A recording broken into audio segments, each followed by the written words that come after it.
Hello, folks. Greetings and welcome to Extra Time here in East Harlem. I'm Matt Doyle, joined as always by my partners in soccer, Tom Bogert, Dr. Vibes himself, to my left. To my right, the Doctor of Nothing, Stefano Fusaro. How you boys doing? We're good. Like you mentioned, we mentioned before, it's not I'm a South Florida guy, so I could be a doctor of a lot of things. It's just all really very shady things that we're talking handing about. out prescriptions. Can't be verified by anybody or anything, but it can be said very confidently. Yeah, I am in the big chair. That's why I'm saying everything confidently today. Andrew Wiebe is still on vacation in Portugal on a boat, alternating between white wine and beer so far, it looks like, is the entire vacation for him. So I hope he's having fun. David Goss, parts unknown. At this point, we have not heard from him in the group chat for a few days. I assume he is celebrating that huge Knicks preseason win over the Celtics. Of course, that's what he would Tom, be doing. I got 0 texts from you, Tom.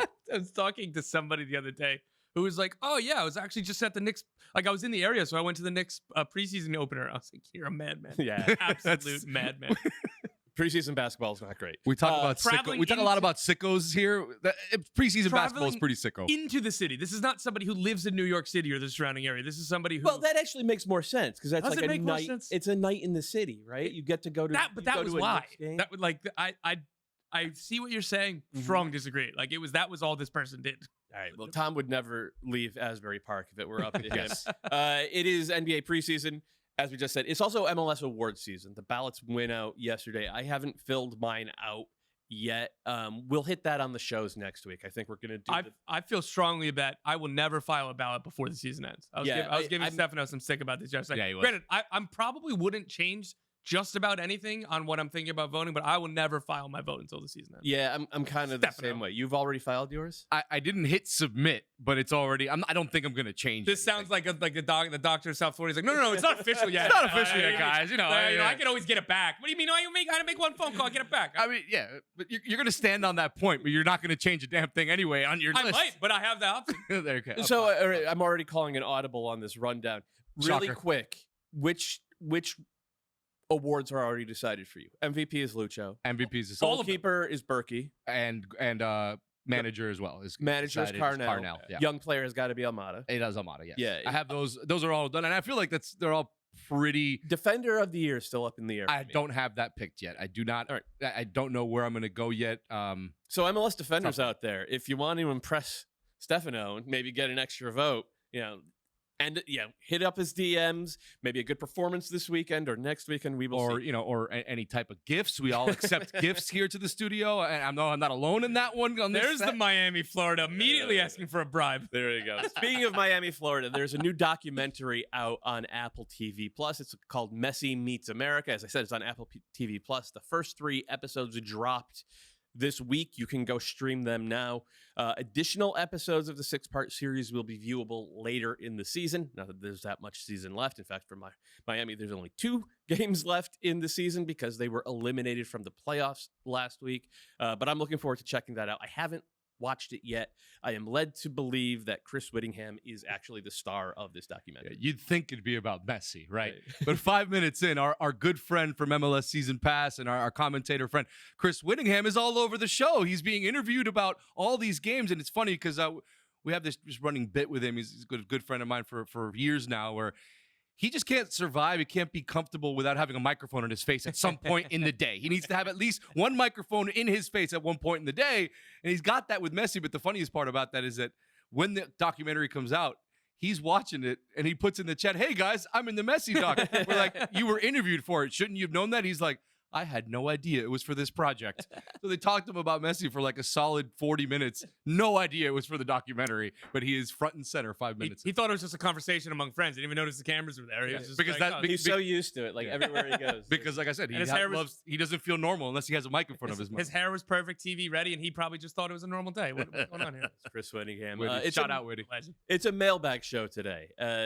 Because Wiebe is on vacation, I'm very bullish about our chances of getting through the entire rundown. We'll see how that goes. We should mention, though, that it's a mailbag show. Weeby's on vacation, yet Wiebe submitted some questions. Yeah, Weeby's in the mailbag. The most questions. I assume. Go drink more wine, man. Get off Twitter. And out of the group chat. Like, please spare us all. We will start, in fact, in honor of Weeby's. This is a bit that Anders wrote. Anders demanded that we start the show with a bit. So, in honor of Weeby's continued vacation, we start with a bit. The response to Anders putting out the request for mailbag topics this morning on Twitter, Ruben Tish replied, "Which team is which bagel seasoning? Are the Rapids plain? Is TFC the cinnamon raisin bagel of MLS? If Andrew was here, this would be a 25-minute segment. Easy. He's not here. We're moving on." Yes. So one of the things I want to talk about, it is award season. As I said, we're going to get into that in depth during next week's shows, and you'll be here for Monday's show, Tom. But you wrote something I actually enjoyed in the Athletics weekend wrap-up. Sounds so surprised. Actually enjoyed. That didn't come out right. It didn't come out Freudian right. slip. You talked about how MLS needs to take a page from the NBA. NBA does first team All NBA, second team All NBA, third team All NBA, and like they're all NBA players, but there's a differentiation between the three. There are now 29 teams in MLS. There's a lot of good players at basically every position. We still only have one best 11 at this point in our career, in our league's existence. The point you made in your column is that it's time to change that. It's time to expand that.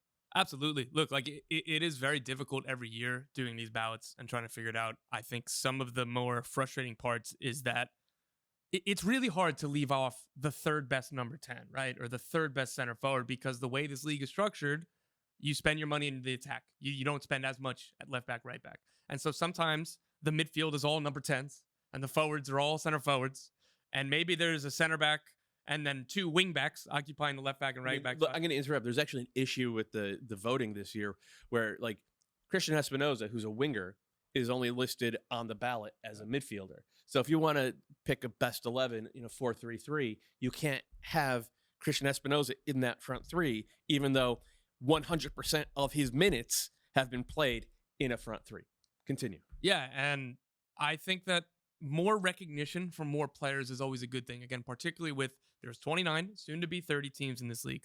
11 spots to recognize is not enough. And look, we have the All-Star game halfway through the season. It's not the same as best 11 the same way that All-Star isn't like the same as All-Pro in the NFL or All-NBA in the NBA. I think that there's room for several teams. It helps with variance. It helps drive conversations from, both guys, people like us and fans of this league and people within the league. It helps frame these conversations more intelligently because we say best XI or we say elite or top 5. And then all of a sudden, the dirty little secret is you can say top 5. Nobody checks you on it, and you have 17 people in the top 5. Yeah, right? yeah. And so I think that'd be really valuable in ways that we can talk about the sport, and we could talk about a whole lot more players. Because think about it, like if best XI was more strict, and you actually had to pick an XI, Lionel Messi is the only right winger. There are a whole lot of other wingers in this league to talk about. Same thing with center forward and center mid and left back, all going down the list.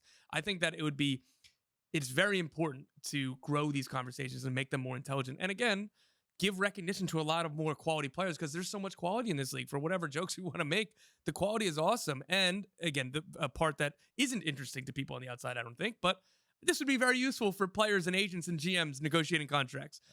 These are very good metrics to have, and these are very good ways to kind of put yourself within the hierarchy of this league on a season by season basis. It's just, you mentioned the All-Star game, and obviously it's very different, but in the All-Star game, they have that same problem where you had like 5 number 10s in that midfield where poor Jose Martinez, it's you defend. Can you play 90 minutes? Play 90 minutes, yeah, exactly.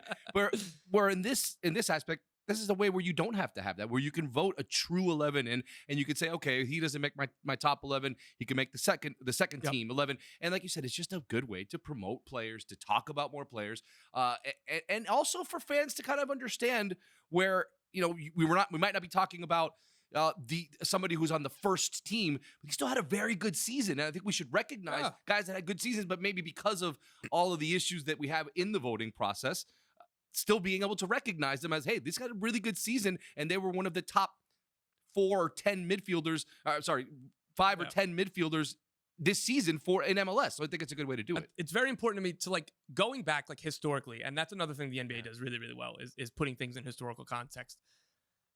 You cannot tell the story of one MLS season with one best 11. And, maybe you Amen. could have when there was 18 teams, right? Because it's smaller. But like, and just look at last year. I went back and looked. It was one goalkeeper, obviously, because you had to. 2 center backs, a left wing back, Kai Wagner, who is essentially a winger. Then it was 3 center forwards, 3 number 10s, and a winger. Yeah. That's not soccer, man. Like, I want this team to look like a soccer team, but I do understand the voters that it's like, again, you would have to leave. Like, I think even last year I broke some of the rules that I want to do. I want it to look like a real team. But then, like, I forget which year. It was either last year or 2 years ago, where it's like, I had both Hani and Driussi in my best 11 last year, even though they play the same position. Yeah, but even that you could argue, be like, all right, theoretically, if we made this, then like Hani can play the left wing. Yeah, right. Like, so as long as that, but there was like one year where I was trying to force myself to get a right back or left back one, and it was like a year where there wasn't like a clear number 1. And it's like, all right, am I really going to leave off the best number 10 in the league for this? So it's like, I don't want to have to make that choice, and I want to be able to, properly reward as many players as we can. And I don't know. Again, I think people are interested in this, but also we're all the sickos on this show. So what we think is wildly interesting. People are like, how many minutes are they going to talk about second team all MLS? that word that doesn't exist. If you're listening to this show, you probably are interested in that. I mean, like last year on this show, we went down. we did our top 5 all MLS best behind 11s. the curtain. If I don't remember if we addressed it on the show. I wasn't on that show. So if you guys addressed it on the show or not. But the planning and preparation was for 3 teams. And then Doyle just said, hold up, let me cook, and starts doing the 4th and 5th XI off the top of his head. And like Weeby was like, all right, let's go. Like, here we go. Like, but I mean, that's a sickness. Honest, yes. First of all, yes. All right, like unquestionably yes. But also the history of this league is important to me, and understanding who the relevant players were in any particular year and what made them relevant and how they influenced their team and where they stood in the league hierarchy and what that meant for the 12 months past, but also the 12 months to come. Mm-hmm. I think that's an important story to tell. I agree. And I've been fighting to tell it in my column for years and years, and I'm very proud of that. But it sometimes feels like that doesn't reach the way. And I know, like, this has been basically your first year in the thick of it, covering the entire league. You were with the Red Bulls before that. You were, Houston before ESPN, ESPN. Where I did do a little MLS stuff, but it was not like fully diving in like we have this year. Yeah, and just like coming from that perspective, you can see like there's a need to. Please continue. Like, no, without a doubt. I mean. One of the biggest things we see in the NBA, I mean, we talked about it, the first team, second team, third team NBA, that produces so much content and gets so much conversation around the league. I mean, arguably, we were talking about this just recently, how the NBA, some of the games are starting to get kind of tough to watch unless you have a vested interest. Well, the problem is that when you don't even have games in the league, you still have so much conversation and so much around the league and on digital, they're kings, even up there with the NFL. So why not? Why wouldn't we do that with MLS as well to fully document what each season is? You cannot do that with only 11 players. We've just right now, we could probably mention between the 3 of us easily 35 players that have had an incredible season or have had good, solid seasons. I am sweating over the fact between Kai Wagner or Alvaro Barreal as like I can only have one. No, I'm serious. Like I can only have one of them. And like that's just one spot off the top of my head. Like, and it's funny because you mentioned that you like to do it and structure your team, your best 11 as an actual team. Like this is my first time having these votes. I couldn't do that. I didn't do it because I was like, I can't leave out. Yeah. I personally, I'll start, saying my team a little bit, but like, I personally think I could not leave out Coco Carrasquilla. I think Alvaro Barreal is the guy, but then like, I don't have a right wing back there because I feel like I have to put Coco in and you have to have Thiago and you have to have Lucho. So it's like, how do you do it? You can't have a proper team where you're having a 6 and a wing back, a left wing back and a right wing back. But this drives months of conversation and like you get fans who are hooked now, who have a more in-depth appreciation of the league as a whole and maybe hatred of other teams or certain writers out there who didn't vote for their guy. It's the hook that we find in all these other sports. I was going to say, I just wanted to make one more point on this. I'm picking up what you're putting down, Doyle. You, a hero walking among us. I try to put the league in historical context in my column. I'm so proud of it. Thank you, Matt. Thank you, Matt. Thank you. Where is my featured role in the Messi documentary? That's what this is really all about. Whittingham's getting all the glory. Stuff it, man. I think you know where we stand on MLS Best 11. We want it expanded. We will, maybe Tom will write more about that every week in The Athletic. I really did appreciate your Best comment. 11 every week. Yeah, honestly, that's an old Weeby bit for his columns back when he was still a writer. That's gonna be a new segment. That's gonna be a new segment on Extra Time now. Oh God. All right, let's move on. The most of the responses to Anders' prompt for mailbag questions were about playoffs and contenders. So I'm going to read a few of them. Nick, who's at _TNT_17, give us a preview of Doyle's MLS Cup contender tier list that people need to know. Jimmy King, who is at Jimmy King 35, said, okay, so who's the top contender to win Cup?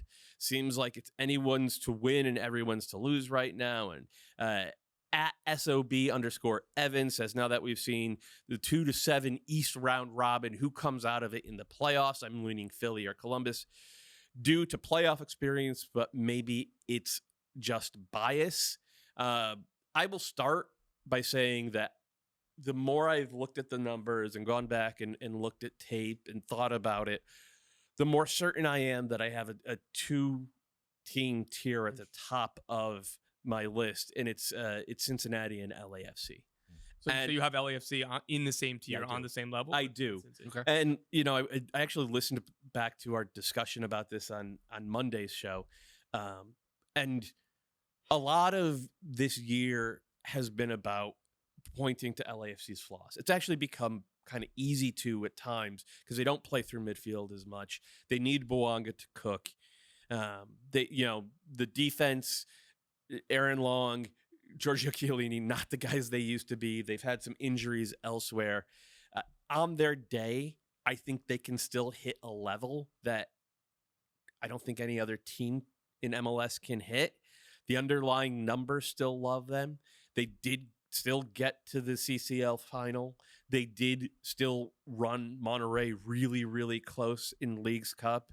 They obviously ran Tigres very close in Campeones Cup. Those are different. Look, I mean, Liga MX is it's like a boogeyman thing now. It's a hurdle for LAFC to take that they haven't taken. They've already taken the hurdle in MLS. They are the defending double winners. They're not going to have any of that baggage going into the postseason. So yeah, I think that LAFC are going to be, provided there are no untimely injuries on decision day, I think LAFC are going to be on that tier with Cincinnati going into the playoffs. And the other thing I'll point out here is they're getting 2 weeks of rest, and no team in the league needs rest more than LAFC need rest right now. I think that you're right about that because they've played more games than anybody else by a large margin. And I think in the history of the league. Yeah. Which is wild. It's at 55 or something by the end of the year. It felt like at every mile marker in the season, it was like, this is the most games an MLS team has ever played by July 1st. And traveled an absurd amount of miles. Yeah. Now, I'll argue your point with this. I still think that they are way too dependent on Bouanga. Mm-hmm. And I think that they aren't playing the style of soccer that you typically see in the playoffs win, right? A solid defending, playing through the midfield, being able to control a game through the midfield. They don't do that. It's a lot of Bouanga, using his speed on the counterattack, getting opportunities. And yes, if he can do that multiple times a game and score a couple goals, then they're going to be in a good place. But I wouldn't say that they're as much of a lock to be on that top tier to contend for MLS Cup because they're so heavily dependent on that. So I would push back and say, and again, maybe this is just, legacy for Carlos Vela, but I still think he's got his fastball in a one-off series. And I still trust him. But I think the more important point is that, Bouanga is the talisman now. Yeah. What Bouanga's doing this season is better than what any attacker they had doing last season when they won MLS Cup. So I understand and probably agree, and as well because that we view him as more streaky, maybe because he's so explosive and just the way he plays and everything he does, rather than just insert any 20-goal scorer in the league or Tati Castellanos when NYCFC won MLS Cup in 2021. But I still think that he's a higher individual talent and more consistent individual talent than they even had last year as coming back. And like, because the playoffs can be random with small sample sizes, even in a best of 3, but obviously in the single game eliminations, like if they get eliminated and he doesn't score, it'll be easy to go look back and be like, well, that's what happened. You couldn't rely on him. But it's like, I don't know. I don't think that's as much of an issue for them this year as say just the randomness of one game sample sizes in the playoffs. Right now, they are second in the Western Conference. If they win, well, I guess there's not really a chance for Salt Lake City to catch them. So right now, they're second in the Western Conference. If they win their final game, they will be in that 2-7 matchup. The teams likeliest to be in that 2-7 matchup are Portland, San Jose, or Dallas. Do we fear any of those teams? Do we think any of those teams has a better chance of upsetting LAFC than the others? I don't think any of them really, but maybe Dallas, because I think that they can because of pitch control. Yeah, and they can like they've played a lot of boring games this season, and I think that again they don't lose. Yeah, it's more again like maybe they don't win, but again in a 1 game sample size, ball go in. Well, I mean, determines it's three. Remember, it's 3 games yeah. But even then, so it obviously gives more than a 1 game sample size, but also get to penalties. It's 90 minutes. There's no extra time in those early games there. So there's even more, I guess, incentive for Dallas to just, hey, like, let's be frustrating as hell and let you try to beat us. And if we can hold on, maybe get a set piece transition moment with Jesus Ferreira, with like let an individual moment. And then, hey, if not, if we keep a clean sheet, we'll try our luck in penalties. Dallas, by the way, one of the teams playing this weekend, they host Colorado. That's a makeup game from one that was just rained out or lightninged out, I guess, a couple of weeks ago. And they need results. They need results to be able to make it. I can't think about that canceled game without thinking of the poor man who got hit with the O in Toyota Stadium. Yeah. Right. I was getting videos from people at the club, and oh my God, it looked awful out there. Yeah. It was sideways, and it was like, well, I don't think we're gonna play tonight. If I had to guess, Yeah, we saw that actually. There was like chairs and bench flew across the pitch, and it was just another Wednesday night in Texas. Yeah, Frisco, baby. I was asking, I was like, why was anybody still there? Because like they're like, dude, it went from raining to like apocalyptic immediately. Still nothing better to do in Frisco, Texas, though. That's why they could have went to the Hall of Fame if it's still open on game days. I don't know. From a form standpoint, I would say that maybe Portland can give up too many goals, man. Yeah, I don't know. I think right. Danny Bouanga would absolutely cook them. Yeah, but they could also give LAFC could also give up a few. Look, I'll agree with you in saying that Dallas is probably the team that can kind of shut down in the back and make it tough for LAFC. Portland would be more fun, I would say. Yes, it would be a lot more fun if they played Portland for sure. But like I said, Dallas still needs the results to even make the playoffs, right? Dallas, so it's like they need to win those two. They have some comfortable games in Colorado and Galaxy to finish the season. Yeah, they go to LA to finish the season, but you know they still got to get those results first. Yeah. And 2 draws doesn't necessarily mean they're in.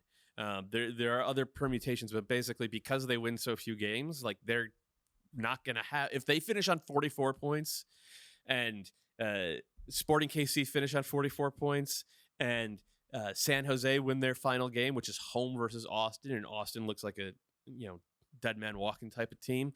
Then Dallas actually finish in 10th place in the Western Conference. So we'll be Sporting Kansas City jumping up into that. That'd be a disaster.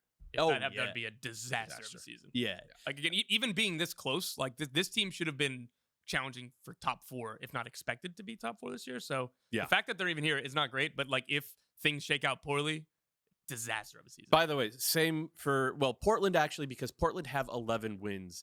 If they draw and end up on 43 points or 44 points, excuse me, and they host Houston in that final game.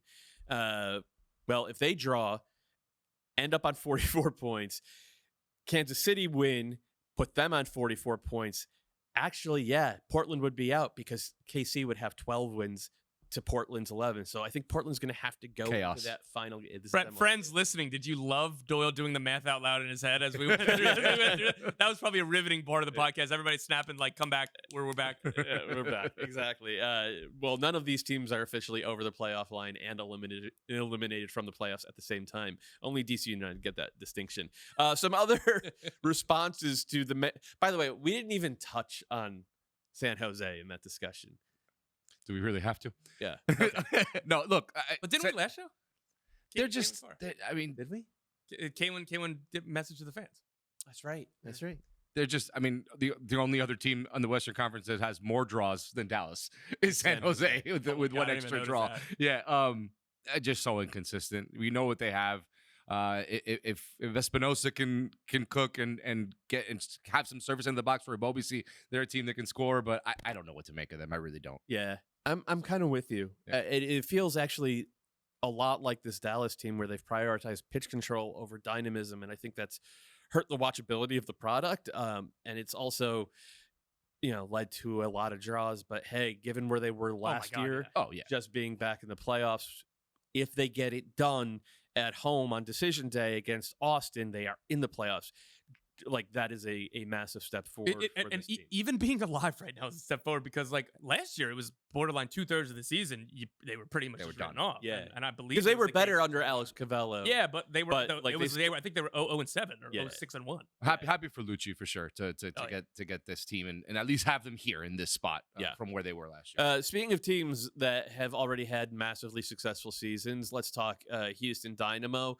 At Julio_DA, his response was, can the Dynamo midfield carry them to an MLS Cup, or are they missing too many offensive pieces to make a run at it? I think this is a very good question, and I am too much of a coward to go first. Corey Baird erasure. I love that Corey Baird celebration. Look, with this Houston team, I would have said earlier in the season, they don't have enough in attack to make a run.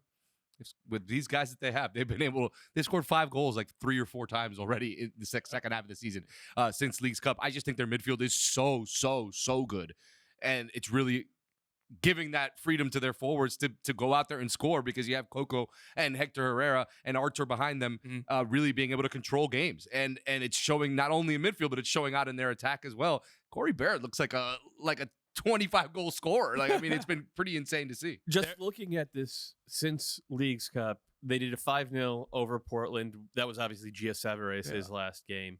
3-1 against RSL at home in the Open Cup semifinal. So that's a lot of goals. 3-1 at RSL back in league play. 2-0 at home against Columbus. That's a really good win. Then shutout at the Galaxy, 1-1 home against St. Louis in a game they controlled. Couldn't find. This is where I think they missed a real high-end goal scorer in that one. 4-1 at home against Vancouver. That was a very good performance. 2-1 loss at Kansas City. 2-1 win at Miami in Open Cup. Then a little bit of a hangover after that. 0-0, 1-1. That Miami game could have been 6-0. Oh, yeah. 0-0, 1-1 in the 2 games after that. And then finally 5-1 this past weekend. Colorado at home. That's a lot of good wins in there. Not a lot of great road wins against the top teams. Not a lot of high-scoring games on the road against the top teams in their town. Yeah, I mean, fair enough. But I think we could go through every team, particularly in the West, with just how consistent a lot of teams have been. For me, a basic thing that I really like, and I think that this is where their season jumped a level, is Nelson Quinones went from interesting, he'd have some good moments, wasn't consistent enough, whatever. I was talking to people at the club in preseason, how's he gonna, and they're like, you're gonna think that I'm lying or overblowing. I promise you, there are some days in training, and they played either the US U23s or the US national team, the January camp in scrimmage. He's like, Nelson Quinones was the best player on the pitch. And I don't say that lightly. And then it's 3 days later, he was the worst player in training. He's like, you can see the moments, the talent with this kid. He's like, if we can just get him to be more consistent, we got a player on our hands. And first half of the season, I was like, yeah, no, he was just lying to me. And he was just overblown. That's pretty good. But over the last 2 months, he's been a real difference maker. I mean, Bossy, very, very good. And the basic point that I really like, and what's really elevated this team, again, first and foremost, that midfield trio that controls the games, and how much control it gives Coco Carrasquilla and Hector Herrera to play more aggressive and get further up the field. The little thing is the balance that Quinones and Bossy have. One is always going vertical, and one's coming in and playmaking. And then Griffin Dorsey coming around on fullback. Their balance is so well. These players fit together so well. So, sure, on paper, in theory, they don't have the same attacking trio as just about any of these other top teams in the West, but it all makes a lot of sense, and they play above the sum of their parts. Well, it all does come from that central midfield, their ability to get on the ball and conduct games. And if you're going to beat the Houston Dynamo, you have to do something to take them out of their rhythm, and we've seen that repeatedly this year. Teams that are able to do that, I don't want to say have their way with the Dynamo, but You know, those tend to be the teams that figure out a way to win. I'm going to struggle to put Houston in the second tier, which is maybe underselling it because they did just win a trophy. They did beat a lot of good teams on the way to winning a trophy. The West is sort of their, kind of like ripe for the taking. But, Cincy and LAFC in that first tier. I guess your second tier then? I would have guessed Houston, so I would have gotten it wrong. Yeah, go ahead and guess the second tier. I think you'd have Philly, Columbus, and Seattle. And then I would have said Houston, but I would have been wrong. Is it 3 or is it more? I'm going to think really hard about St. Louis. And Orlando probably on the cusp. Orlando's going to be in there. Okay, so. Yeah. Okay. You mentioned just real quick about Houston again. You mentioned all the results, and I think the biggest thing, only one loss since Leagues Cup in MLS. Yeah. I mean, we could say all we want and have a couple of results in there that maybe aren't as spectacular, but I think what that does for a team is that they haven't experienced nothing but one loss in the league. That gives you all the confidence going in. I mean, I feel like it is a team that I don't think anyone wants to face. Maybe not. We wouldn't say that about that they're the team that really nobody wants to face in the Western Conference because you have Seattle and you have LAFC there, but the Dynamo have to be up there, I think. As a Miami Heat fan, I think I've made this. Feet. Oh God, I've made this point before. The Seattle Sounders remind me so much of last year's Miami Heat, where everybody's writing them off for a pretty crappy regular season, and Seattle's. But Seattle can play with joy sometimes, man. Don't put the heat on them. My God. Whoa. But they don't play with joy. You, a Knicks fan, is saying that? We play with joy. Yeah, so much joy. Being eliminated in the second round, a lot of joy. Swinging. But there's a lot of people throwing dirt on the Sounders. Yeah. And it's just like, they're the Sounders, man. They know how to win this time of year. And with everything we've said about them all year long and then not being the same Sounders team, they're sitting in third place in the West. Yeah. And they are probably one of the top defenses in the league still. By the underlying numbers, they are the best defense in the league. So what's a recipe for championships? Defense wins championships. You can say that about in every sport. I would not be shocked one bit to see Seattle make a run. Yeah, that's why they're probably going to be a second tier team for me. Anders didn't actually work any Seattle messages into the mailbag. I'm surprised about that, but we do have one from Callan Kehoe at Kehoe21 on Twitter. Wants to know what should RSL's realistic target finish be with their 2 games left. Technically, they could finish as high as second or third, but playing 2 away games and counting on other teams to lose seems like a tough ask. I will add that Chicho Arango came off injured in their game this weekend. He was crying on the bench afterwards. Pablo Mastroeni gave an update, didn't give a time frame, but said anytime it's a hamstring injury, it's not good. Yeah, I mean that's what's more important to me than seeding. Like it is what it is. Like again, we could talk about the permutations. I don't think that's very interesting to be like, well, they could finish on 48, and then what if this happens? And like none of that matters if Chicho Arango isn't fit. Honestly, like I think that they have a lot. This isn't obviously a one-man team, but they've already lost Pablo Ruiz, who was incredibly important for them, and we saw how important it was in the immediate aftermath when he wasn't there. I don't think that they can withstand Chicho Arango and Pablo Ruiz both being out. Like they have talent in attack still, but again, I don't really care if they finish 4th or 6th if Chicho's out. Yeah, as pointed out, they do have 2 away games left. They're at the Galaxy and at Colorado, so they're not facing Murderers Row here. But this is not, and this is a team that's actually been pretty good on the road all season long, but they're still trying to, and we just did the match preview for it on Season Pass. And one of the things that we kind of touched on, like they're trying to rebuild the plane while flying it. And they had maybe hit on something over the past couple of games, going to more of a 4-4-1-1 or 4-2-3-1 with Savarino underneath as a second forward or even a playmaker.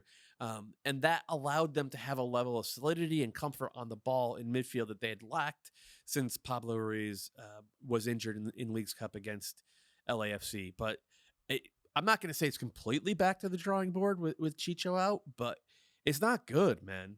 It feels like it is. It feels like it's back to the drawing board. He's just too important. I'm a big Chicho guy. I always have been. LAFC doesn't win MLS Cup without Chicho last year. And he comes back into this team. When he first shows up at RSL, they are flying, absolutely flying. And he's really at the leading that And without him there, like I said, I feel like there's almost nothing to talk about. It's not going to be the same team. And like you mentioned, without Ruiz already, they've struggled so much, but they still have Chicho there to be able to save them and get some results that they were able to get.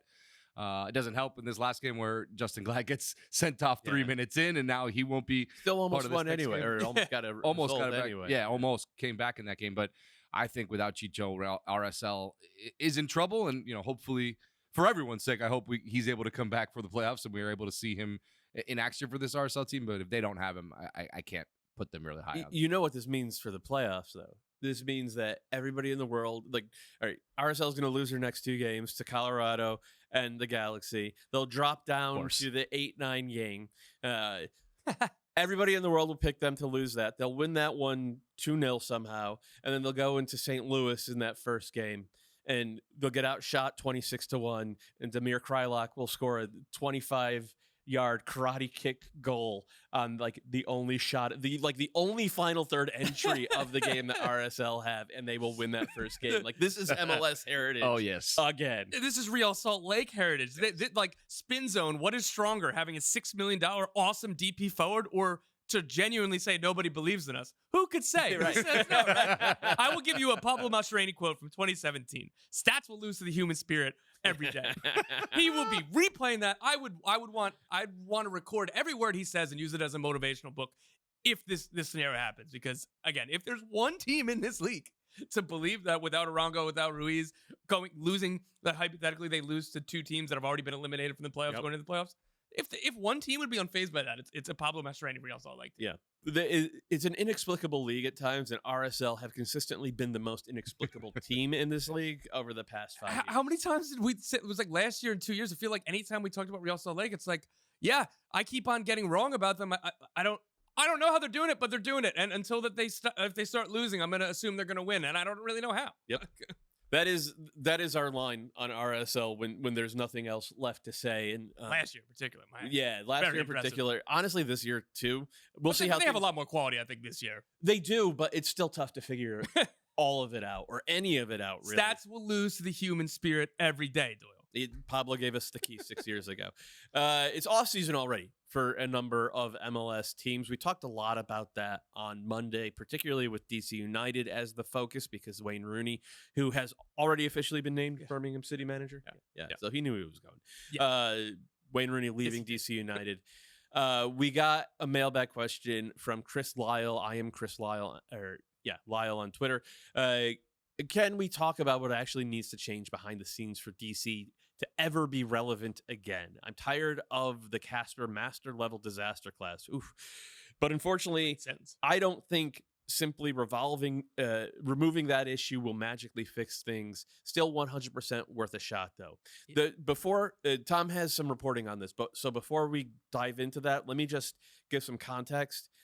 Jeff Birding was the guy sort of calling the shots in Cincinnati for the first couple of years, built that team that won trophies in 3 straight seasons. That trophy was the wooden spoon. Jeff Birding is still there, right? He is still part of that ownership group. He's still part of that front office. He does not have anything to do with player personnel decisions, on-field stuff at all. That's Chris Albright's mandate now, and you can see what has happened to Cincinnati. So I don't we don't call for people's jobs on this show. I think it's fair to criticize Dave Casper, but to say that there's no way of fixing DC without Dave Casper going to the unemployment line, I don't buy that.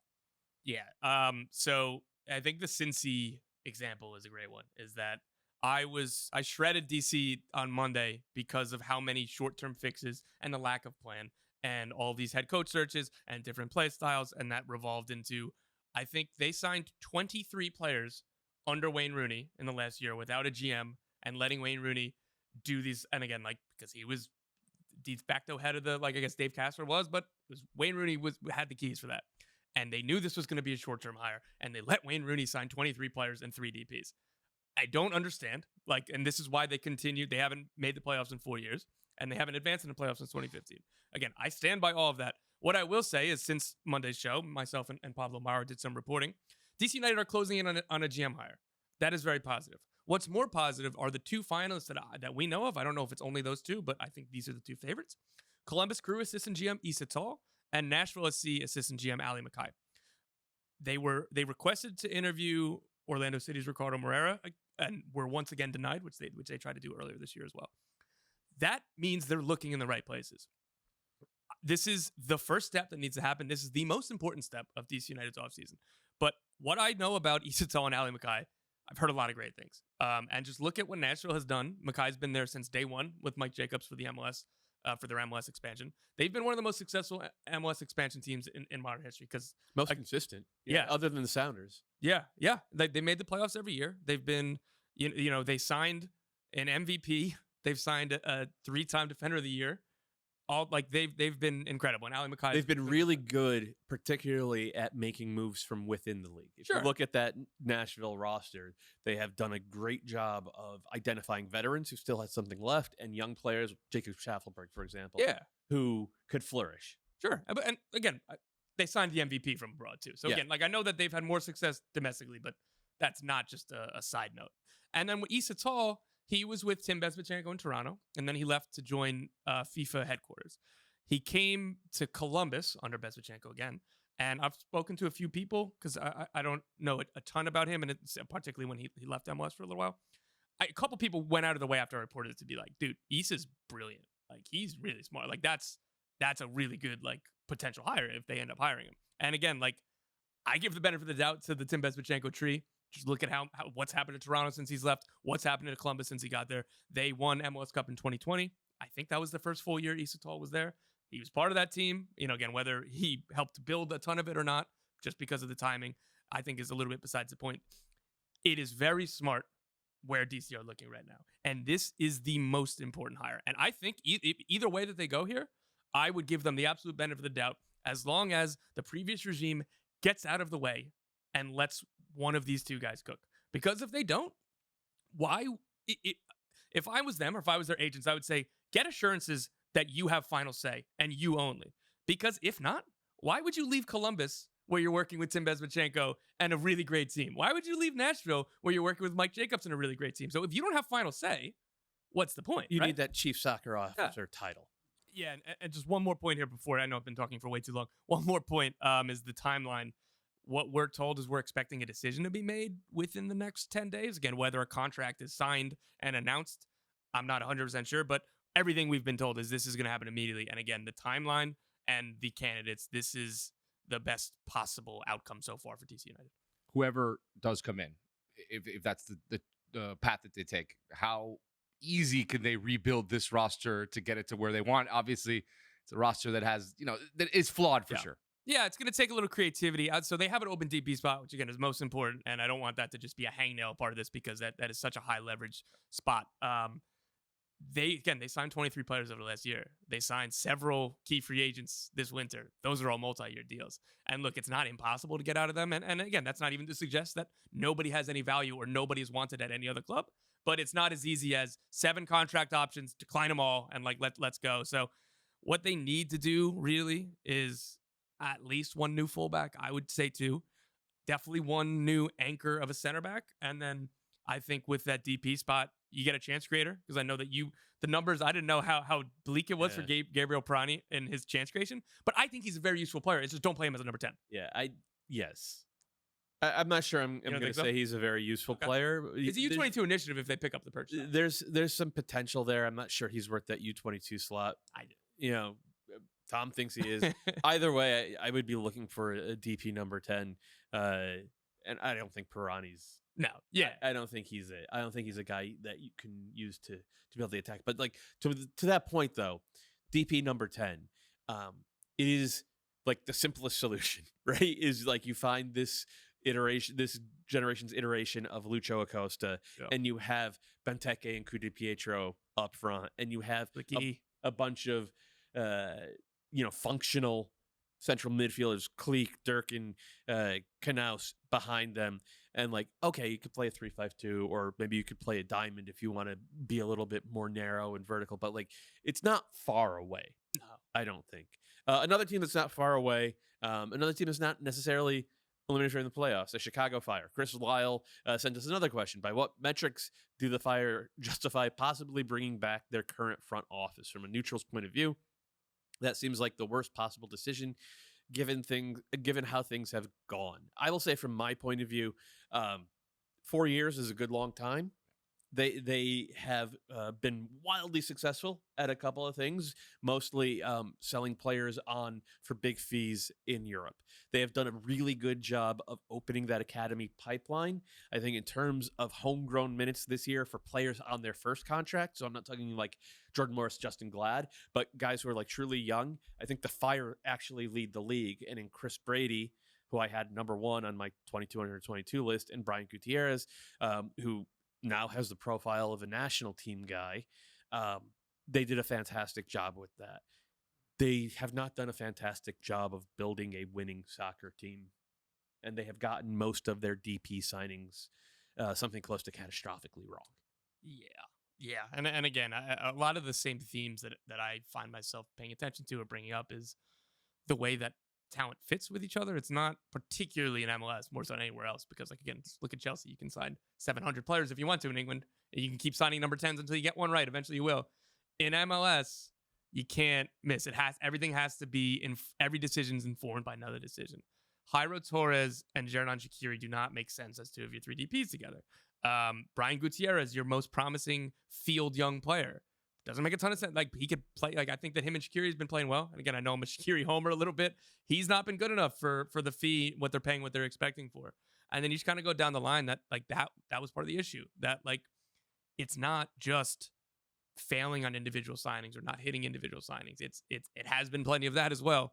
But more of an indictment for me is the lack of a coherent plan for these high leverage pieces to fit with each other. I feel like it's also ownership has gotten criticism. They criticize the Fire. Oh, they don't want to do this, or they don't want to spend. They're spending. Oh, they're just spending. And they have been for they years. just don't spend in the right way, and they're not getting the most for their investment. They're selling on, and they're doing all those things correctly. But yeah, I mean, if you sit down and you really have watched the Chicago Fire team, a lot of it's uninspiring. Sorry to hear that. Yeah, I did a couple of their games. Sorry, Chicago fans, but it's been rough. It's been rough to watch to their games. The team doesn't gel together. They're not getting anything from their DPs, and it's just that's not the winning formula. A lot better lately, again, because yes. I want to be sure. But a lot better. They had a great game against Miami, and then they laid an egg against Charlotte. So yeah, that was tough. But they did go on the road to beat the Red Bulls, and I thought, all right, their season's pretty much over here. They were on a really bad run of form, and that was a good performance. Again, the Red Bulls aren't the best team in the league, but again, like they showed up in that game, and then a big game against Miami, they showed up again, particularly Shaqiri, which was extremely impressive for them to like. Rolling my eyes at you, Tom. He was awesome. He was awesome in front of 60,000 people. He decided to get motivated for that game. But then, like the game afterwards, the game this past week, and the 2-0 loss to Charlotte. That's what playoff teams are made of. Yeah. You take care of business in a game like that. Shaqiri didn't show up for that one. I made a clip from that game. Charlotte were able to build right up the gut a million times because Shaqiri doesn't defend and Gaston Jimenez doesn't really defend either. They did against Miami. Yeah. But the game afterwards, that mattered just as much, and they didn't do it. Andrew from Portugal. And right. Should the Fire sign Georgi Mihailovic? What other moves looking at DP slots should accompany that list? What coach, like he asked, of course it's Weeby. He had a list of questions. Of course. The first one is the interesting one. Georgi Mihailovic was sold to Azad Alkmaar last summer of 2020. From Montreal. They got Montreal. The money. Yeah. Was it before 2022 or was it? It was January. It was after last season. It was after last season. So, okay. So, right. It was after last season. 10 months ago. For a good chunk of money. $6 million. He landed there and he was very good off the jump, but then there were some injuries. There was a coaching change. He has not been able to break back into that regular rotation there. There are now whispers that he maybe wants to return to Chicago for personal reasons. Haven't been able to verify that. But if Georgie's out there, if you're this is a proven high level chance creator in MLS. Yeah.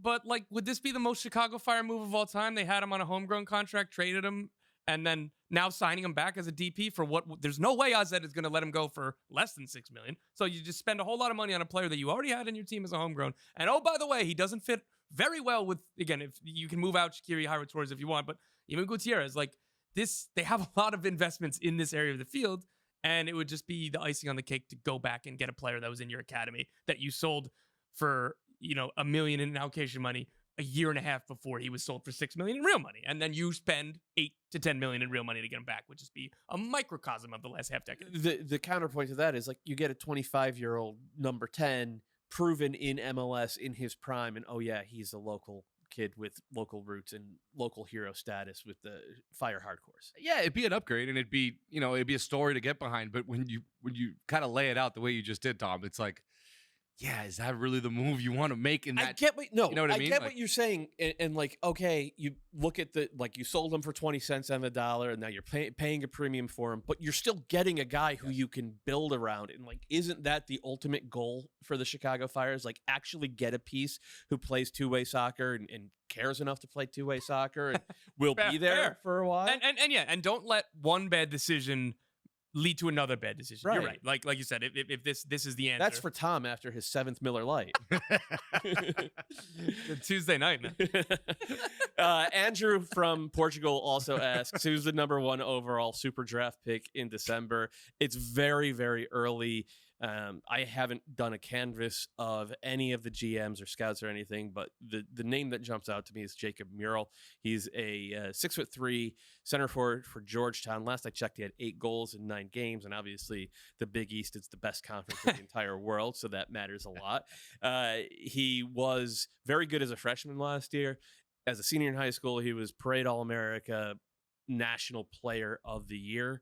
It seems like he is the consensus number 1 choice. Go ahead. So I will say I defer all of this to Travis Clark, as again, I'm sure that you'd say similar as well. But what I think you should have done is said a couple fake names and deadpanned it and looked at me and Steph to see if one of us would have been like, oh, good player. He's pretty technical, and just try to see if you could catch us like trying to fake it or something. I would have just nodded. No, I would have been like, yeah, dude, I don't know. Like, but just to see if one of us would have bulled it. I kind of hate myself for not having I love that it genuinely bothered Doyle that he doesn't have or it's like in the NCAA tournament when, NBA writers or people who haven't been watching basketball is just like, oh, Mount St. Mary, senior guard play, buddy. Like, yeah.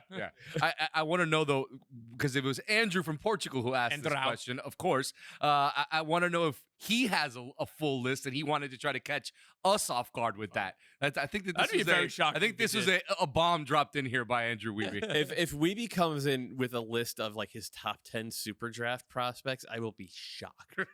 I will be like Goss could do that. Yeah. Goss might be in Dubai actually watching college soccer right now. That's David's MO, but not Andrew. I don't think he's arguing with Austin fans on Twitter. Yes, that's more his MO. Sean Hardgrove, S Hardgrove on Twitter. Given ownership, academy, fan base, etc., what's the most intriguing coaching vacancy? Ooh. So I think for me, it's let's list the ones that are officially still open. Right, Portland, Miles Joseph is still interim. Yeah. Frank Klopas is still interim in Chicago. There is no coach in DC. Is Troy Lesane still interim? So he's never been interim, but his contract's up at the end of the season. And so again, nothing's official. I still think this technically counts because he's not under contract through the season. Right. But I reported last week that he seems to be in pole position to return. Okay. Colorado, Chris Little is still interim. Correct. Greg Vanney is still the manager with the Galaxy. I think it's going to stay that way. Clint P.A. is still interim with New England. Yep. There are some good jobs open, man. Minnesota. Minnesota, that's right. There is an open job heading into next season. Yeah. Go ahead. No, I've been talking too much. I think I would have said Portland first. Yeah, please. I would have said Portland. I think because of the fan base, because of the team that they have, because of the flexibility that they've shown to build a team. But I think it's Minnesota just because of the talent that they have right now. And again, it could change if a manager comes in and wants to do other things. But if you're starting with Reynoso as your main piece, you're already a step ahead. Reynoso and like Pookie's still got something left in the tank. They have the kid that they drafted last year who's been tearing it up in USL, so they have number 9 depth. I know Bongi is hit and miss and a lot of miss down the stretch here. I love Bongi Me too. as a third attacking piece. You know, they need to upgrade both fullbacks probably. They need to add a younger center back. I think Michael Boxall is still a good player, but you don't want 3,000 minutes from him. Robin Ludd coming back. I love Robin Ludd. Yeah. You know, like this. I wish that this. It sucks that he got hurt. Yeah. Because like he would have been. I think he would have solved a lot of their. I think Adrian Heath would still be the coach right now if Robin Ludd didn't get hurt. Yeah, it's fair. a very fair point. Yeah. The Revs are interesting because they're a very good team. They have an MVP caliber number 10, as Minnesota do. They have an academy that's starting to really churn out talent. So I just mentioned Jacob Merle, the kid at Georgetown. I watched one of their games the other day. Noel Buck's older brother is a central midfielder for that. And he's a Revolution Academy kid. He's really good too. Like he's not getting called up by England good, but he's a future MLS guy. The Revs are super interesting. To me, it does come back to DC. Really? Yeah. Really Interesting. I Remember, I'm an old Metro Stars fan. So my brain is always going to be poisoned by what DC did to us from 96 to 99. And they were so far and away the best team in MLS at the start. And Marco Echeverri, like if there was a Jerry West thing where we had to pick one player as the logo for MLS, to me it would still be Echeverri with that mullet, the ball on his left foot. Yeah. Oh my God. Right? Yeah. And the like absolute best. That's the answer. the iconic kit, everything about it clicked, and they were such a good bad guy. Everybody hated DC because we admired them. And so to me, as the old head here, it'd be like getting to be, do you want to manage the Yankees? I freaking hate the Yankees, but yeah, of course you want to manage the Yankees. Like that's what it is to me. But is this the fine? It's more like the Cowboys, though, right? It's more like the Cowboys. But it's like, actually, you haven't been America's that team. relevant in 25 years. Sorry. Right, and I just feel like you can't say that with the roster that they have, with That the too. team that Too- they too have, much work. with the issues that they have to be able to fix this roster. I mean, I don't know. I don't know. I think I'm higher on this roster than you guys are, partially because part of this is the academy. Like Sean specifically mentioned academy in the question, and like of all these groups, I would rather have that hotbed of talent to draw from for it, because like Ted DiPietro is a solution. Chris Durkin to a lesser extent, but I think is a solution. Certainly Matai Akamboni. Like okay, 17 years old, you're probably not going to want to ask more than 1,200 minutes out of him at the first division, but like that 17-year-old center back, not like very few teams are going to have that pipeline of talent coming through. So I am on the record as saying DC looks like a great job to me. And just like, because I am as freaking old as I am, I hope they get it right. And I hope neutrals can go back to hating DC United like I did once in the day, back in the day, once upon a time. It seems like the league is better when DC United can be a team that's one of the top teams. Yeah, if DC and the Galaxy can both be eminently hateable at the same time, like wouldn't that be a perfect world? Timothy Hotze at Sing_Electric on Twitter. Tons of front office openings this year. Which teams are the most and least likely to nail their next hire? Oh. We're not even going to answer that one, but like if you listen to this show and the last one, you probably can tell where. Again, our but thoughts are. we just said a lot of nice things. DC, just based on what we know, they're doing the right things. So. Yeah. Top Bin 90 says sources Ole Gunnar Solskjaer has expressed interest in coaching Charlotte FC. Okay, and then Charlotte FC president Joe LeBeau quote tweeted that tweet and said, "To be very clear, Ole visited our facility along with many other MLS facilities last week. It's common and best practice to host people from across the globe, and we'll continue to do so. We're proud of what we built." End of story. Christian Lattanzio still officially the manager. Yes. Charlotte have 2 games left. They have control of their own destiny. I think it's notable that Lattanzio has finally started playing Swiderski kind of underneath a true number 9. Hallelujah. Finally. Working a bit. Yeah. I think Charlotte's going to make the playoffs, actually. And it worked out for them that both of those games are against Miami. Yeah. And A Miami that's already eliminated. a month ago, that looked like, oh my God, they have no chance Right. because like Miami were killing people. And then a couple injuries happened and now they're mathematically eliminated. I just want Ole in the league so we can hear fans just chanting "Ole's at the wheel." That's all I want to hear. Anders, why didn't you cut out his mic on that one? Our good friend Morgan Tenza says the best birthday gift is a new episode of Extra Time. Happy 25th, Morgan. In honor of 25, she says, who is the best player in MLS history to have worn number 25? I'm biased, but I say Ilsinho. She, of course, is a big Union fan. Ilsinho was my first thought as well, but I think you actually have a better answer, Stefano. Brian Ching of the Houston Dynamo. Yeah. Legend. Yeah. Legendary number 25. Yeah, legendary number 25, Golden Boot winner with the Dynamo. Of course, multiple-time MLS Cup winner with the Dynamo and with San Jose. Yeah, one with San Jose as well.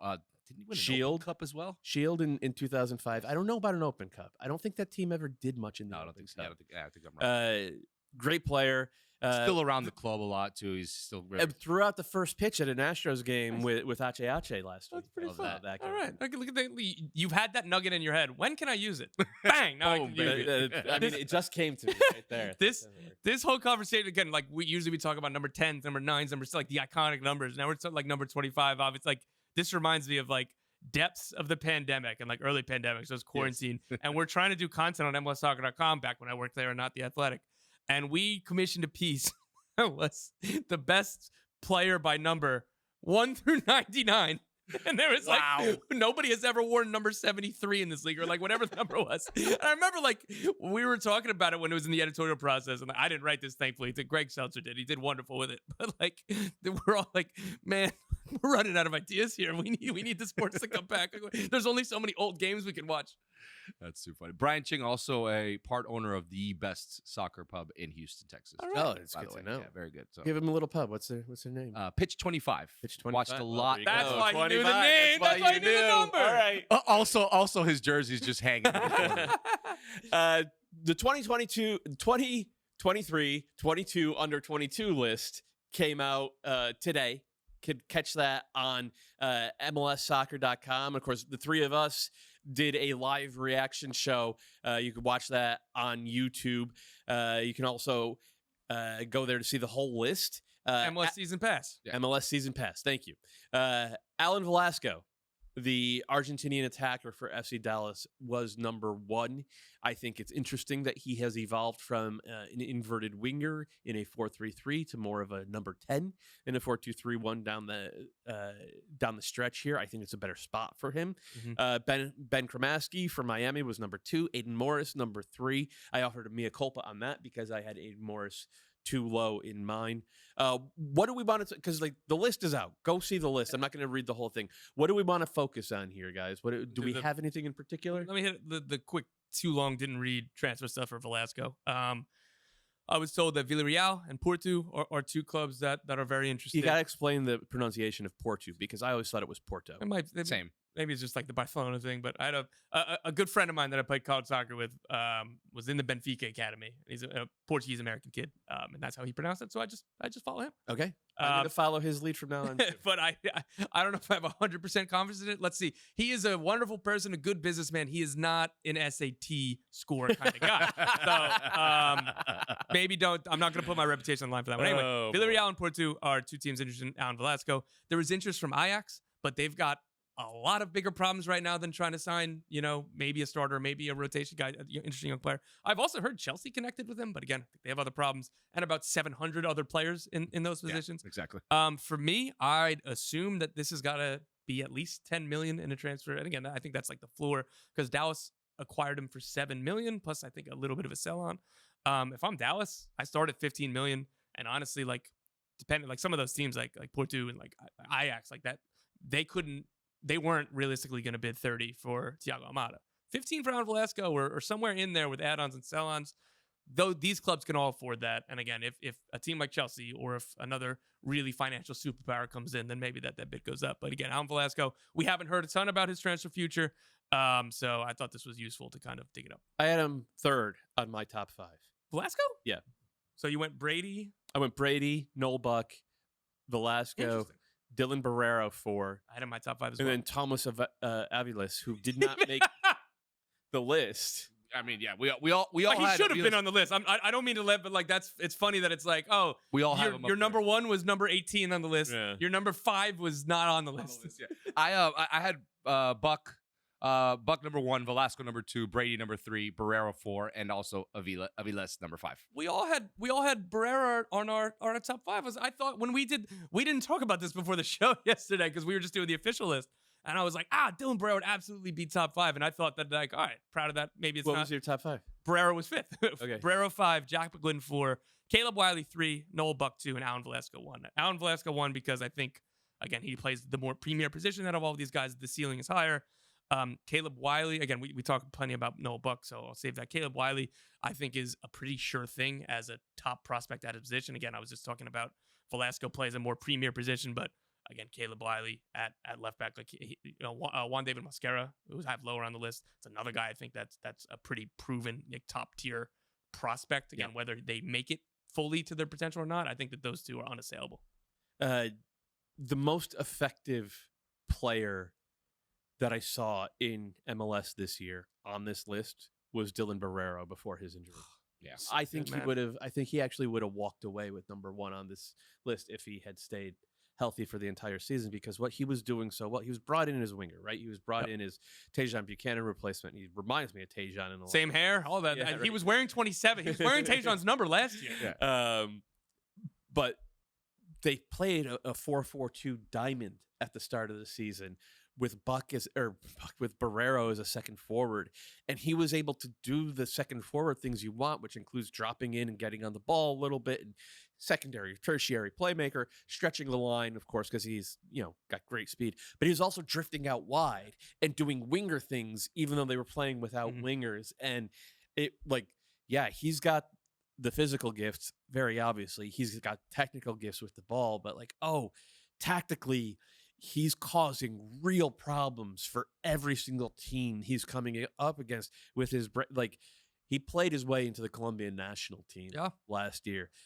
When the Revs get this kid back next year, he's going to be a problem for MLS teams. He'll be too old for 22, under 22 next year. One other name I wanted to point out that we haven't talked a lot about, Diego Luna at RSL, a little cheese wheel of a playmaker coming into he's Stefano's favorite player because it's got the same body type. 100%. Yeah, and this is Tom's showing me the Football Reference scouting report page. Go to fbref.com and type Diego Luna in. Diego Luna came into this league as a reputation as a kid who does not play defense and does not get enough of the ball. He has stood that on his head this year for RSL. He has become an excellent two-way player. We also saw it with the US U20s. Yes. Yeah, that's when I loved him when he was coming from USL to RSL.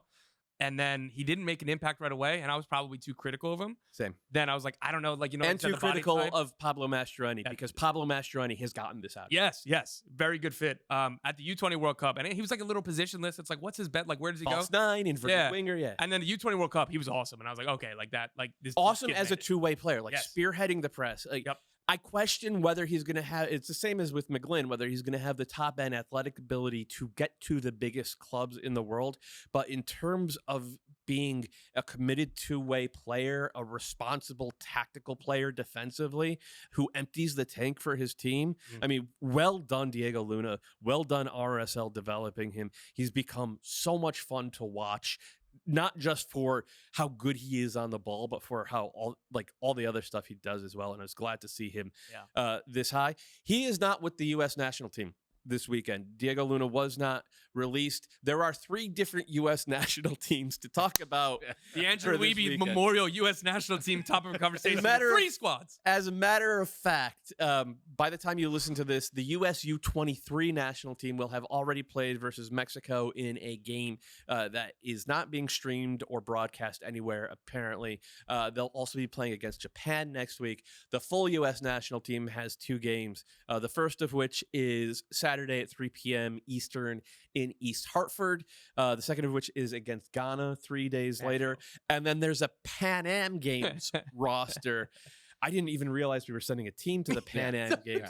And that is a U23 team as well. So we have a U23A team, U23B team. Let's just run through these rosters really quick. I don't know that there's that much to say, but if we, please interrupt me if something comes up. Only 2 goalkeepers for the full national team, Matt Turner, Ethan Horvath.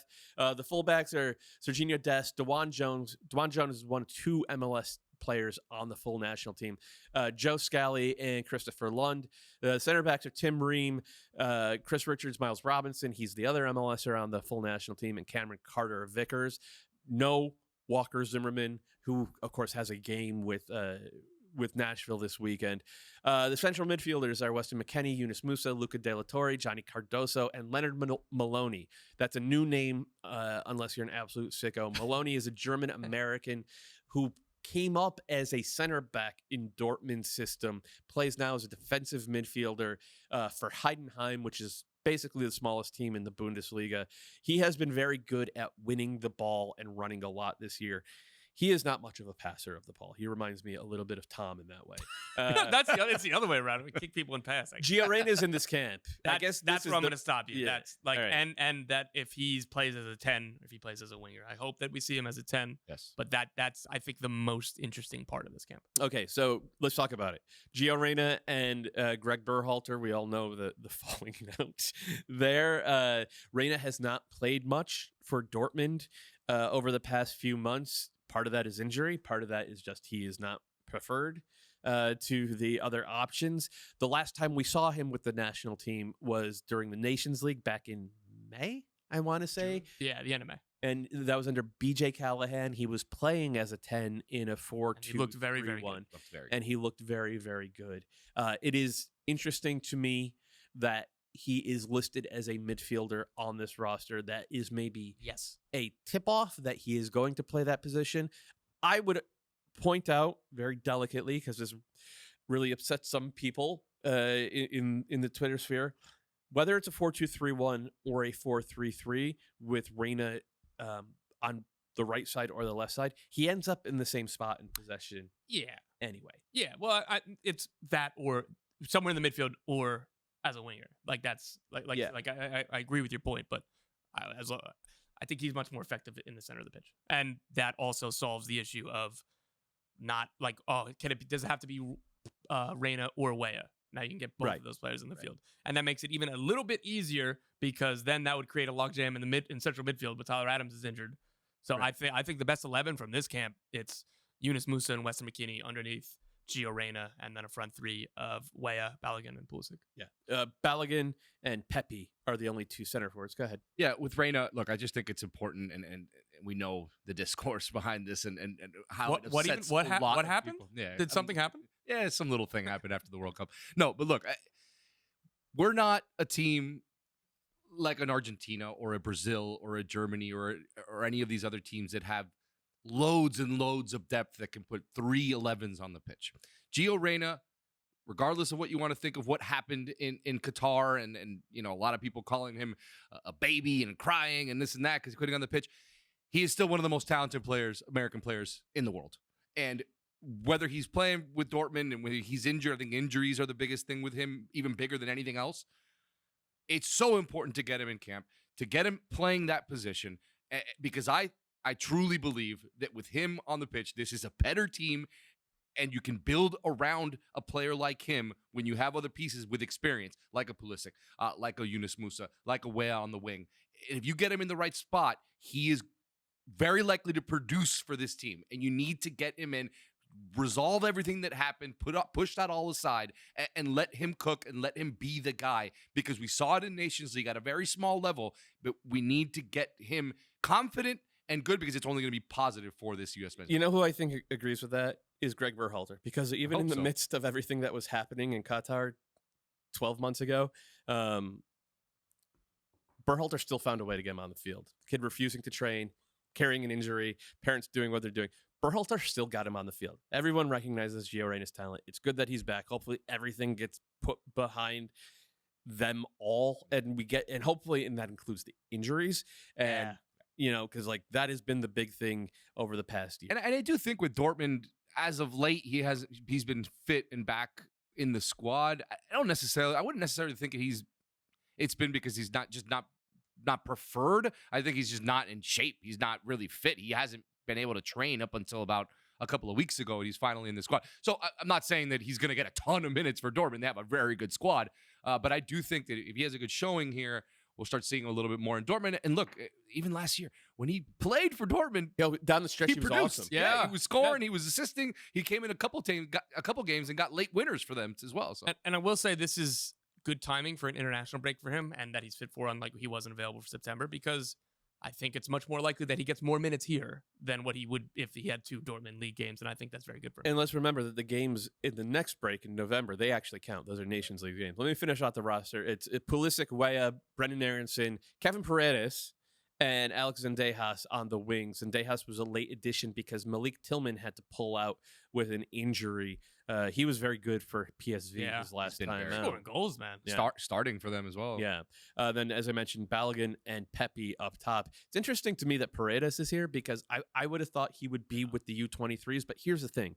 Teams don't have to release players for the U23s. They do have to release players for the full national team during official international windows. I'm not sure that's what happened here, but Wolfsburg is not always the most cooperative bunch. Let's go to those US U23s. So this is the U23 camp, not the Pan Am Games camp. Chris Brady, who we've talked about a lot on this show, he is presumably the number one, though Schulte from Columbus Crew, Patrick Schulte, second-year goalkeeper. He is also age eligible. He's here, and Polskamp from Sporting Kansas City. Those are the 3 goalkeepers. The fullbacks are Brian Reynolds and Nathan Harriel as right backs, and John Tolkien and Caleb Wiley as left backs. A lot of depth at left back. I mean, especially if you throw, Paredes in there as potential left back for the U23s. The center backs are Tompkinson, Brendan Craig, who was a late addition, hasn't played in MLS this year, but played a lot for the U20s, and Max Dietz. Never heard of him. German American, plays in the second Bundesliga, I believe. The defensive midfielders are Aiden Morris, Tanner Tessman, who struggled with the full national team last month, but has been very good with Venezia, and Obed Vargas. And then central midfielders, Gianluca Busio, Ben Kramaski. Sorry, no Argentina for him. It's probably a better thing. And Jack McGlynn. Paxton Aronson is listed as a midfielder as well. I think he's more of a number 10. Maybe that's where he plays for this group, or maybe it is a 4-3-3. Be interesting to see. The wingers, Esmir Bajraktarevic, Revs homegrown. Taylor Booth, who had one very, very good month in the Eredivisie last year and has been pretty good outside of that. He's age eligible. Brian Gutierrez, who we mentioned. Bernard Kamungo. I love this story. Yeah. I mean, we all know his story now. Tanzanian refugee camp, comes to America, lands in North Texas. $90 for a tryout with Dallas's USL club at the time. Gets that contract, and here he is scoring goals against Messi's Inter Miami, and now wearing the red, white, and blue with the U23s. That's fantastic. And on the 22 under 22 list, he's been doing it's a great story, and he's a good player, man. It's fun. Again, another like you said, he had to try out for the for the USL team, so it's not like he was in the academy from when he was 10. But this is another way to produce talent and finding it and helping develop it and taking a role like his talent, recognizing it and bringing him into the first team. Like I forget exactly which year he came to the second team, but I think this time, like, he signed his first team contract before last season ended, and like all off season, I was like, are you signing a forward? I was like, look, we think Kamungo's kind of ready for minutes. I was like, really? Like, he's still Frank O'Hara. Aren't you going to get rid of him? Like we think that we're going to see what happens in preseason. Yeah. Goal scoring winger. I'm really looking forward to seeing him on this team. Indiana Vasilev, also in this roster. They have him listed as an attacker. I think what we've seen from St. Louis this year, he's a central midfielder. I straight up believe he could play any position but center back and center forward. That's what's crazy. He's so versatile. He's with Miami when he was playing. He was all over the pitch. Very good play. Versatility is a key component to have on a lot of these rosters. And then the forwards are Duncan McGuire, Big Dunk, who is like if Pepe and Balogun were on this roster, like Dunk would be third on the list, right? But because those two guys are with the full national team, he's probably the first choice number 9 here. And Johan Gomez, who, of course, his brother has gotten more pub. He's the young left back who signed for Sociedad, has been loaned out this year. He is not on any of these rosters, which is a little bit of a surprise to me, but Johan Gomez does get a look. I don't think he'll play much. The Pan Am Games roster, 2 goalkeepers. Chituro, even I'm losing juice for this. It's like, no, dude, I thought that I could have ripped through 5 or 6 rosters, and even I'm sitting here, was like, "Wow, this is where extra time shines bright." Are you kidding me? Chituro Adunzi, who is now with Charlotte FC. He and Crown Legacy, technically. Yeah, fair enough. He and Antonio Carrera are the goalkeepers. Carrera, very high upside kid for Dallas. Adunzi is. Was considered high upside. Went to Leicester. Kind of, fell off and now is trying to sort of rehab his career a little bit with Crown Legacy. The defenders are Nolan Norris, who's a left back, Nico Carrera, who is Antonio Carrera's older brother. He's a center back, Alex Freeman from Orlando City, Thomas Williams, he's a center back from Orlando City, and Mauricio Cuevas, who's a right back for the LA Galaxy. The midfielders, Ted DiPietro is listed as a midfielder.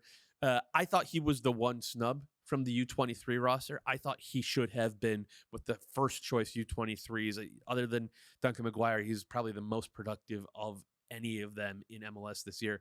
Sergio Origel, who is a Chicago Fire guy, Brooklyn Reigns, Houston Dynamo, Danny Leyva, on loan with the Colorado Rapids from Seattle Sounders. Jackson Hopkins, who is sort of an attacker, sort of a midfielder for Loudoun, the DC United chain there. Reed Baker Whiting, they have him listed as a midfielder. He has played primarily as a fullback for Seattle this year. Super high upside as a fullback. Jack Panayiotou from the New England Revolution. He is more of a string pulling deep lying midfielder. Alejandro Alvarado, he's in Portugal. He is from the Galaxy Academy. We saw him. He's a box-to-box guy with the U20s a couple years ago, and Rodrigo Neri from Atletico Madrid, more of an attacking midfielder. And then the forwards are Tega Ikoba from the Portland Timbers and Vaughn Colville, who I know nothing about, from Hull City. That is the Pan Am Games roster. Pan Am Games are going to happen over the next 6 weeks or so, I think. It's essentially the second team U.S. roster for the U23s, which is absurd. I will watch every minute of it. I know. We talk about, oh, it's crazy that we have all these teams. I'm going to say I won't, but I will. Yeah. And then our friends in Canada actually have... We got another roster! Yeah, one more roster. Our friends in Canada actually have a friendly scheduled for this window. They didn't have any last window, remember, and they're kind of... The Federation is kind of going through it right now, but it's pretty close to a full team. Milan Borjan, Max Grippo, and Dane St. Clair. The goalkeepers, Alfonso Davies, Sam Adekugbi, Richie Larea, Alistair Johnson, and someone named Luke de Folgero. Folgero? I have no idea. He's a London-born Canadian dual national 17-year-old right back. Welcome to Canadian soccer, kid. Kamal Miller, Stephen Vittoria, Derek Cornelius, and Moise Bombito. I think this is Bombito's second official Canada camp. That's a center back core. Matthew Chanier, Ismail Kone, Jonathan Osorio, Sam Piet, and Harry Payton.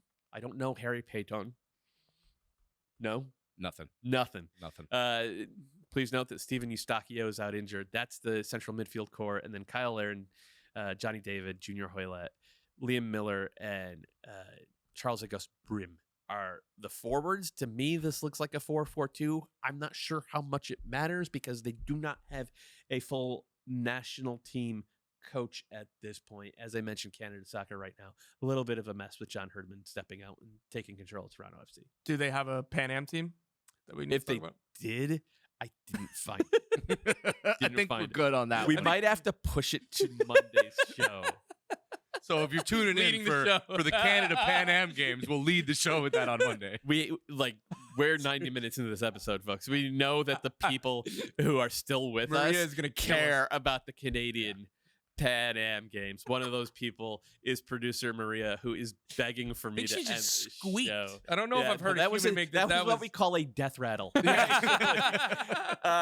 Thank you, everyone, for joining us. Thank you, Tom, for being here again. Thank you, Stefano. Always a pleasure to work you, with Matt. you.